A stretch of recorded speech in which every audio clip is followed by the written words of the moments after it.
Hi everyone, my name is Julie, and I want to tell you my story.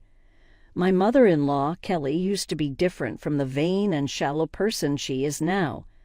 My husband, James, thinks this change in her personality happened later in life. When they were young, James and Kelly had a simple life. They didn't have a lot, but they used what they had. When James was only 5 years old, his father died, and Kelly had to become the one who earned money for the family. She worked hard to take care of them, and they lived a simple but happy life until James finished college and got a good job. James is a great guy, nice, smart, and modest. He got a full scholarship to medical school and became a doctor. Even with all his success, James has always stayed humble. But things started to change for Kelly when she looked for a fancier way of living. I want to say that I don't have a job right now, and there are personal reasons for this, which I will talk about later. Just because I don't have a job doesn't mean I'm broke or need help from others. Sadly, when Kelly and I first met, she got the wrong idea about me. Maybe it was how I dressed or acted, but something about me seemed to bother her. At our first meeting, Kelly looked at James and asked, "Is this the girl you've been talking about? She's just normal and ordinary. Why would you pick someone like her? Does she have a job?" "My name is Julie. I don't have a job right now, but that doesn't say anything about my value." Kelly quickly called me a gold digger and a parasite, thinking I was only with James for his money. She made strong and unfair opinions about who I am.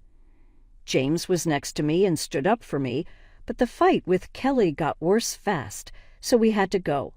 On the way home, James said sorry for how his mom acted, saying she went too far. He tried to make me feel better, saying his mom had changed and asking me not to let her words upset me. Even though he said it would be okay, I still felt like being with Kelly would be hard. She's the only parent James has now. I chose to take a step back and let Kelly have some space. We can't completely cut her off, especially because we don't have a lot of extended family. I understood that it would be hard to find a way to live together with her. "I won't make you be friends with her," James said, "but can you at least be nice when you're near her?" "I can be nice to your mom, James, but I don't think she'll be nice to me," I said, feeling a bit frustrated and worried. "It's okay, Julie," he said to make me feel better. "I will ensure she stays within the limits. If things get too much, we can discuss having less contact. I care about my mom, but I care about you as well, and I won't allow her to bother you without a reason." Even though James said everything was fine, I still felt worried about my relationship with Kelly. Even though James said he would help me, I still felt like it wouldn't be that easy. James and I got married 2 years after we began dating. Because of money issues, we chose to have a small court wedding. James was sending a lot of money to Kelly each month, saying it was for emergencies. Even after we got married, he kept sending her money, and that made our money situation tough. I didn't say anything because I thought he should help his mom, but soon Kelly turned into a big problem for us. She often said bad things about me, talking with her friends and spreading rumors that I was just after money. At first, I tried to ignore it, but as the rumors started to hurt my reputation, it got harder to just let it go. Even though James tried to help me, Kelly was never nice to me. She looked like she really believed I wasn't good enough for her son. One day, James came to me with some surprising news. "My mom wants to invite you to a little party she's having," he said. I was quick to doubt. Why would she ask me to come when she obviously doesn't like me? I asked, showing my doubts. James said, "She told me she's working on it and wants you to be there." It might sound strange, especially with her money problems lately, but she told me she got by somehow. Even though I was worried, I said yes to going to the party. James thought his mom was trying hard, and I wanted to stay positive. I really wanted us to fix our relationship and maybe even be friends, but I was unsure if Kelly would ever think of me as anything more than a problem in her son's life. The next day, Kelly sent me a text, and I thought it was to invite me to the party. However, her message took an unexpected turn. She started by talking about the party, which she planned to host at a 5-star hotel that everyone had been raving about. She seemed thrilled, promising her friends a fantastic time and planning to invite around 21 people. Curious about the details, I asked Kelly if I was invited to the party, especially since James had assured me that I was welcome. To my surprise, Kelly's response was laced with arrogance and disdain. She made it very clear that I was not invited, emphasizing how exclusive the event was due to her wealth, family status, and the supposed high-class nature of her friends. I was shocked and confused. James had genuinely believed that Kelly intended to invite me, and now I was faced with this unexpected coldness. When I mentioned my assumption that I was invited, Kelly responded with condescending remarks, implying that I wouldn't understand the complexities of planning such an event.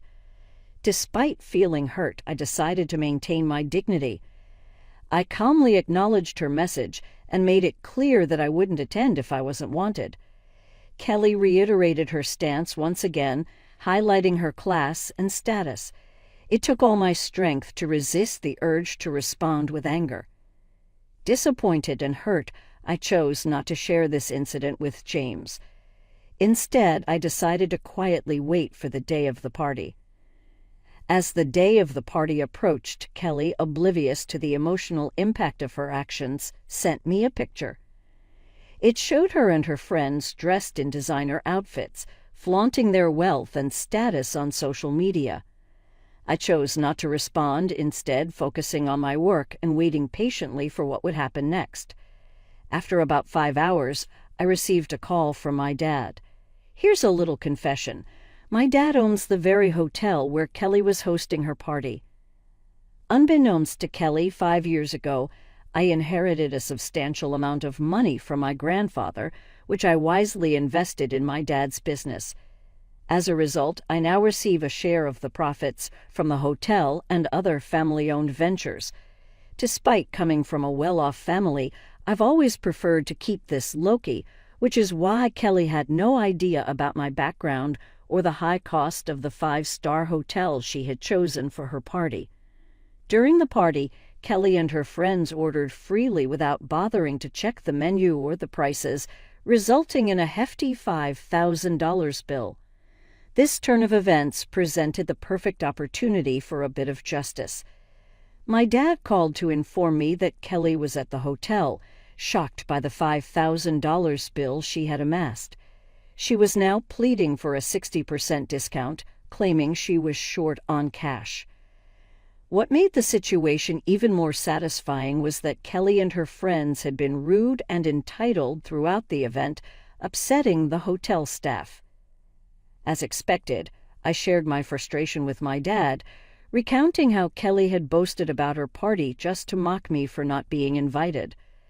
The irony wasn't lost on me. Here she was, flaunting a party she couldn't even afford. My dad understood my frustration and also mentioned how difficult Kelly and her friends had made things for his staff with their rude behavior. Seeing a chance for some poetic justice, I suggested a little revenge. I proposed that Kelly and her friends should be made to wash the dishes, clean the entire kitchen, and mop the floors as a consequence of their insulting behavior. I wanted to make sure that everyone who had mistreated the staff would face the same consequences. And if Kelly tried to pull any tricks, my dad could always call the cops on her. My dad laughed at the idea and gave it a big thumbs up. He even offered to send me pictures of the whole event. It seemed like the perfect opportunity to turn the tables on Kelly and teach her a lesson about humility and respect. Just the thought of it brought a sense of satisfaction, knowing she would finally face the consequences of her actions. A little over an hour later, my dad sent me pictures of Kelly and her friends washing dishes and scrubbing the floors at our restaurant. The images were priceless. My dad also shared a funny twist in the story. When Kelly spotted him at the restaurant, she looked relieved, thinking she was about to be rescued. She confidently told him that she knew the owner and they would be able to get out of the situation. But to her shock, my dad instructed her to start cleaning the restaurant. Kelly was stunned and tried to protest, but my dad quickly reminded her that since she didn't consider me family, he didn't consider her family either. It was a hilarious turn of events, and while I wish I could have been there to see it in person, the pictures were more than enough to make my day. A little while later, James came home looking visibly upset. I could tell that Kelly had already contacted him and likely twisted the story to suit her narrative.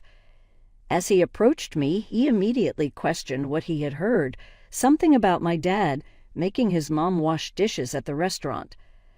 I calmly explained the situation to James, letting him know that what happened was standard practice for us in such scenarios. Kelly had gone to our family's restaurant, racked up a $5,000 bill, and then claimed she only had $2,500 to pay. On top of that, she had harassed the staff, and her entire party had been a nightmare to deal with. Given the circumstances, I believe the consequences were more than fair. James seemed surprised by this and asked how many people Kelly had taken with her and what they had ordered. I informed him that she had taken 21 people and they had ordered a lot, especially the most expensive items on the menu. He expressed disbelief, saying that Kelly had told him she was only taking 5 people and had even invited me, but I had declined.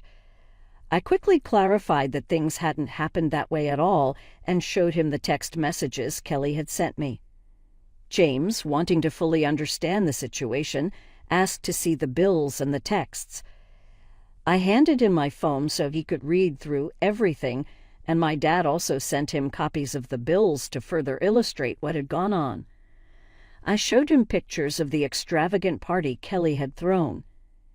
As James looked through the evidence, his anger grew.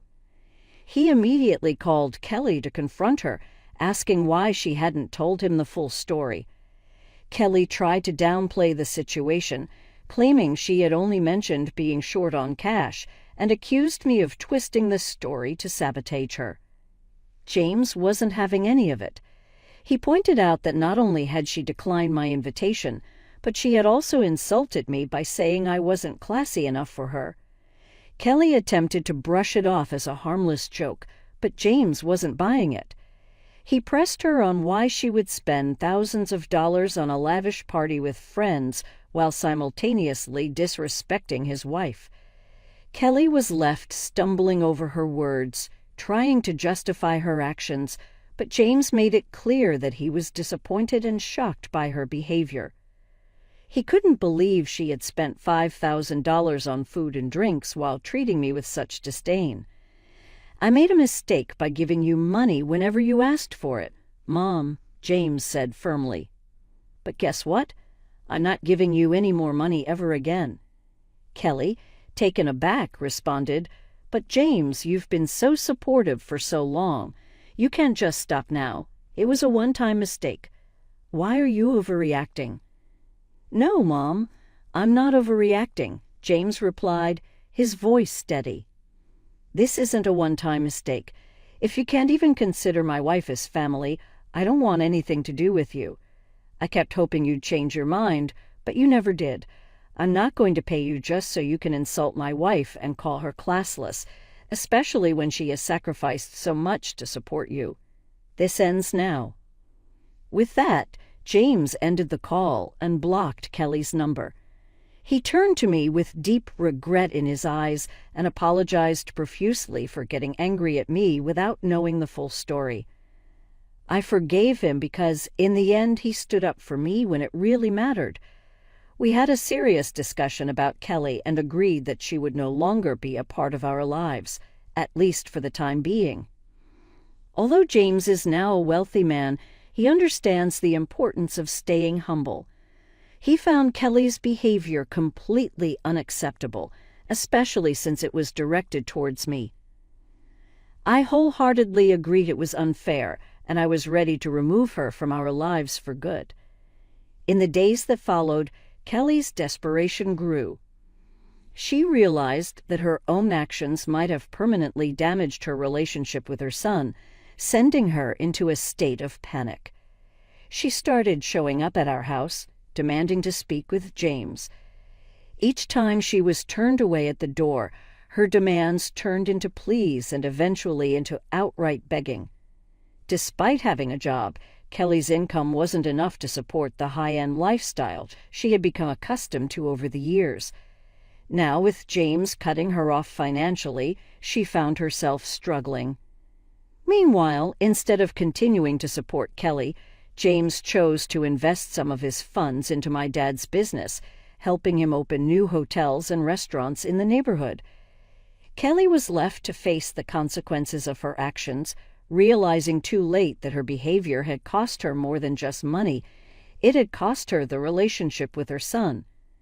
We do have plans to expand our hotel business into bigger cities, but we'll have to take things one step at a time and see what the future holds. There are many things to think about when making a big move, and we want to ensure everything is done correctly. Since James stopped sending money to Kelly, her life has changed a lot. She was used to a much nicer and fancier way of living, but now her life has changed a lot. Without money help from James, Kelly had a harder time keeping her rented condo. The bills began to stack up, and she soon saw that her income wasn't enough to pay for the high costs she was used to.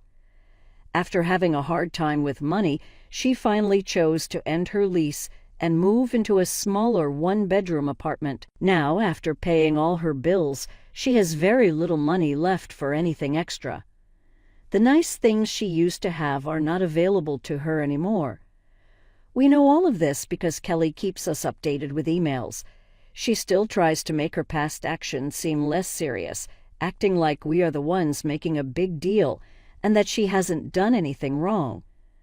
But the truth is simple. What she did caused this situation, and because of that, she will be gone from our lives for a while. About a month ago, I found out that I'm going to have a baby, and James and I are really happy. This news has made us very happy, and we are fully focused on getting ready for our baby. We have been working hard on all the details, like getting the nursery ready and making sure we have everything for when the baby arrives. It's a fun and active time, but we wouldn't want it any other way. I'm really glad that our child won't have to deal with the negativity and shallowness that Kelly shows. As we get ready to welcome our baby, I want to keep our child safe from any bad influences, especially from someone who doesn't care about others. If Kelly ever tries to be involved in our child's life, I will make sure she doesn't get the chance to say anything silly or negative to our child. Right now, we are working hard to be great parents and make sure our child comes into a caring and helpful home. We want a healthy and happy baby, and we are thankful for all the good things we have as we start this new part of our lives. We would love your good wishes and support as we get ready to welcome our baby into the world.